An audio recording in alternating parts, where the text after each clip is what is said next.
ಎಲ್ಲರಿಗೂ ನಮಸ್ಕಾರ. ಅಪ್ಪಿಸ್ ಕುಕ್ಕರಿಗೆ ಸ್ವಾಗತ. ಇವತ್ತು ನಿಮಗೆ ಸ್ಪೆಷಲ್ ಆಗಿರುವಂತಹ ಮಸಾಲಾ ವೆಜಿಟೇಬಲ್ ರೈಸ್ ಮಾಡುವುದು ಹೇಗೆ ಅಂತ ಹೇಳಿ ತಿಳಿಸ್ಕೊಡ್ತೀನಿ. ಪಟಾಪಟ್ ಅಂತ ಮಾಡ್ಬೋದು. ಆದರೆ ಅದಕ್ಕಿಂತ ಮುಂಚೆ ಇನ್ನೂ ಕೂಡ ನೀವು ನಮ್ಮ ಚಾನಲನ್ನು ಸಬ್ಸ್ಕ್ರೈಬ್ ಆಗಿಲ್ಲ ಅಂದರೆ ಈ ಕೂಡಲೇ ಸಬ್ಸ್ಕ್ರೈಬ್ ಆಗಿ ಪಕ್ಕದಲ್ಲೇ ಬೆಲ್ ಐಕಾನ್ ಇರುತ್ತೆ, ಅದನ್ನು ಕ್ಲಿಕ್ ಮಾಡೋದನ್ನು ಮರಿಬೇಡಿ. ನಾನೀಗಾಗಲೇ ಹೇಳಿದೆ ಸ್ಪೆಷಲ್ ವೆಜಿಟೇಬಲ್ ಮಸಾಲಾ ರೈಸ್ ಮಾಡೋದು ಹೇಗೆ ಅನ್ನೋದನ್ನು ತಿಳಿಸ್ಕೊಡ್ತೀನಿ ಅಂಥೇಳಿ. ನೀವು ಈಸಿಯಾಗಿ ಮಾಡ್ಬೋದು ಮತ್ತು ಜಲ್ದಿಯಾಗಿ ಮಾಡ್ಬೋದು. ಹೇಗೆ ಇನ್ಯಾಕ್ ತಡ ಬನ್ನಿ ನೋಡೋಣ. ಮೊದಲಿಗೆ ಒಂದು ಬಾಣಲೆ ತಗೊಂಡಿದ್ದೀನಿ, ಅದಕ್ಕೆ ಆಯಿಲ್ ಹಾಕೋಬೇಕು. ಒಂದು 4 to 5 ಟೀ ಸ್ಪೂನ್ ಅಷ್ಟು ಆಯಿಲ್ ಹಾಕೋಣ. ಆಯಿಲ್ ನೀಟಾಗಿ ಬಿಸಿ ಆಗಲಿ. ಎಣ್ಣೆ ಬಿಸಿ ಆದಮೇಲೆ ಒಂದು ದಾಲ್ಚಿನ್ನಿ ಎಲೆ, 3 ಲವಂಗ, 2 ಚಕ್ಕೆ ಹಾಕೊಳ್ತಾ ಇದ್ದೀನಿ. ಇದಾದ್ಮೇಲೆ ಈರುಳ್ಳಿ ಚಿಕ್ಕದಾಗಿ ಹೆಚ್ಚಿಟ್ಕೊಂಡಿದೆ, ಈರುಳ್ಳಿನ ಹಾಕೋತಾ ಇದ್ದೀನಿ. ಈರುಳ್ಳಿ ಹಾಕಿದ ತಕ್ಷಣನೇ ಈ ಕಡೆ ಕರಿಬೇವಿನ ಸೊಪ್ಪು ಸ್ವಲ್ಪ ಫ್ರೈ ಮಾಡ್ಕೋಬೇಕು.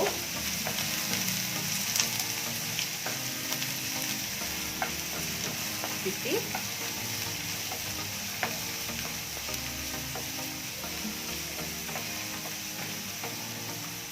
ನೆಕ್ಸ್ಟ್ ಇದಕ್ಕೆ ತರಕಾರಿಗಳನ್ನ ಹಾಕೋಬೇಕು. ನೀವೇನೇನು ಪಲಾವ್ ಮಾಡ್ಬೇಕಾದ್ರೆ ಯೂಸ್ ಮಾಡ್ತೀರಲ್ಲ ಅದನ್ನ ಎಲ್ಲ ತರಕಾರಿನೂ ಯೂಸ್ ಮಾಡ್ಬೋದು. ನಿಮ್ಮ ಫೇವ್ರೆಟ್ ವೆಜಿಟೇಬಲ್ಸ್ನ ಇದರಲ್ಲಿ ಯೂಸ್ ಮಾಡ್ಕೋಬೋದು. ನಾನು ಸದ್ಯಕ್ಕೀಗ ಕ್ಯಾರೆಟ್ ಮತ್ತು ಬೀನ್ಸ್ ಹಾಕಿದ್ದೀನಿ. ಮತ್ತು ವೆಜಿಟೇಬಲ್ಸ್ ತರಕಾರಿಗಳು ಹೆಲ್ತಿಗೆ ತುಂಬ ಒಳ್ಳೆಯದು. ಇದನ್ನು ನಾನು ಸ್ಪೆಷಲ್ ಆಗಿ ನಿಮ್ಗೆ ಹೇಳಬೇಕಾಗಿಲ್ಲ. ಹಾಗಾಗಿ ಈ ರೀತಿ ಈ ರೆಸಿಪಿ ಮಾಡೋದ್ರಿಂದ ನಮ್ಮ ಆರೋಗ್ಯಕ್ಕೂ ಕೂಡ ತುಂಬ ಒಳ್ಳೆಯದು. ತರಕಾರಿ ಚೆನ್ನಾಗಿ ಬೇಯಲಿ.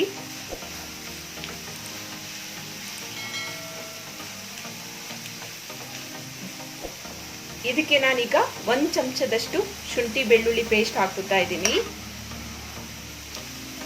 ಹಾಕಿ ಆದ್ಮೇಲೆ ಒಂದ್ಸಲ ಹಿಂಗೆ ತಿರ್ಸ್ಕೊಳ್ಳೋಣ.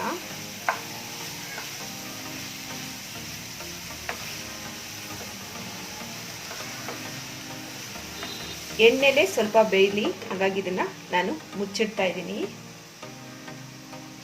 ಬೀನ್ಸ್ ಎಲ್ಲ ಸ್ವಲ್ಪ ಬೆಂದಿತ್ತು, ಅದಕ್ಕೆ ನಾನೀಗ ಆಲೂಗೆಡ್ಡೆನ ಹಾಕಿದ್ದೀನಿ. ಆಲೂಗೆಡ್ಡೆನೂ ಕೂಡ ಬೀನ್ಸ್ ಜೊತೆಗೆ ಹಾಕಿದರೆ ಅದು ತುಂಬ ಬೆಂದು ಹೋಗುತ್ತೆ, ಅವಾಗ ಚೆನ್ನಾಗಿರೋದಿಲ್ಲ. ಅದಕ್ಕೆ ನಾನು ಸ್ವಲ್ಪ ಹೊತ್ತು ಬಿಟ್ಟಾದ್ಮೇಲೆ ಆಲೂಗೆಡ್ಡೆನ ಹಾಕೋತಾ ಇದ್ದೀನಿ. ಇದಕ್ಕಿವಾಗ ಸ್ವಲ್ಪ ಉಪ್ಪನ್ನ ಮಿಕ್ಸ್ ಮಾಡೋಣ.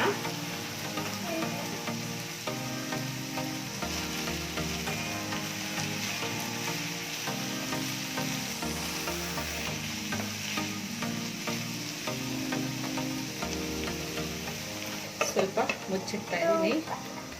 ಇದಕ್ಕೀಗ ತರಕಾರಿ ಎಲ್ಲ ಬೆಂದಿದೆ, ಅದಕ್ಕಾಗಿ ನಾನು ಅರ್ಧ ಚಮಚದಷ್ಟು ಗರಂ ಮಸಾಲೆ ಪೌಡ್ರನ್ನ ಹಾಕೋತಾ ಇದ್ದೀನಿ.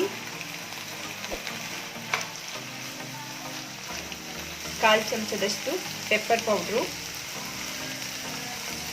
ಅರಿಶಿನ ಪುಡಿ, ಅರ್ಧ ಚಮಚದಷ್ಟು ಖಾರದ ಪುಡಿ ಹಾಕೊಂಡಿದ್ದೀನಿ. ಹಸಿಮೆಣಸಿನ್ಕಾಯಿನೂ ಯೂಸ್ ಮಾಡ್ಕೋಬೋದು, ಆದರೆ ನಾನು ಹಸಿಮೆಣಸು ಯೂಸ್ ಮಾಡಲ್ಲ, ಖಾರದ ಪುಡಿನ ಯೂಸ್ ಮಾಡಿದ್ದೀನಿ. ಯಾಕೆ ಅಂತಂದರೆ ಹಸಿಮೆಣಸು ತುಂಬಾ ಗ್ಯಾಸ್ಟ್ರಿಕ್ಕು, ಅದಕ್ಕೆ ತುಂಬಾ ಅವಾಯ್ಡ್ ಮಾಡ್ತಾ ಇದ್ದೀನಿ ಹಸಿಮೆಣಸಿನ್ಕಾಯಿ. ನೀಟಾಗಿ ಮಿಕ್ಸ್ ಮಾಡ್ಕೊತೀನಿ.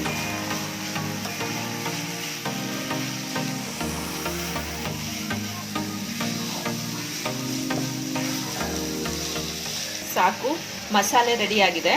ಇದನ್ನು ನಾನಿವಾಗ ರೈಸಿಗೆ ಮಿಕ್ಸ್ ಮಾಡ್ಕೋಬೇಕು. ಅನ್ನ ಕೂಡ ರೆಡಿ ಆಗಿದೆ. ನಾನು ಮೊದಲೇ ಅನ್ನನ ಮಾಡಿಟ್ಕೊಂಡಿದ್ದೆ. ಇದಕ್ಕೀಗ ಮಸಾಲೆ ಮಾಡ್ಕೊಂಡಿದ್ದಲ್ಲ ಅದನ್ನ ಹಾಕ್ಕೊತಾ ಇದ್ದೀನಿ.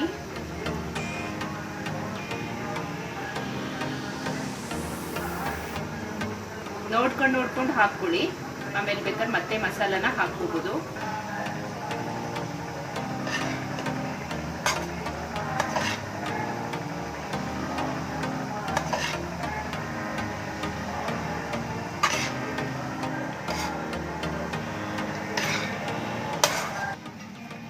ಸ್ವಲ್ಪ ಕೊತ್ತಂಬರಿ ಸೊಪ್ಪು ಹಾಕೊಳ್ತಾ ಇದ್ದೀನಿ.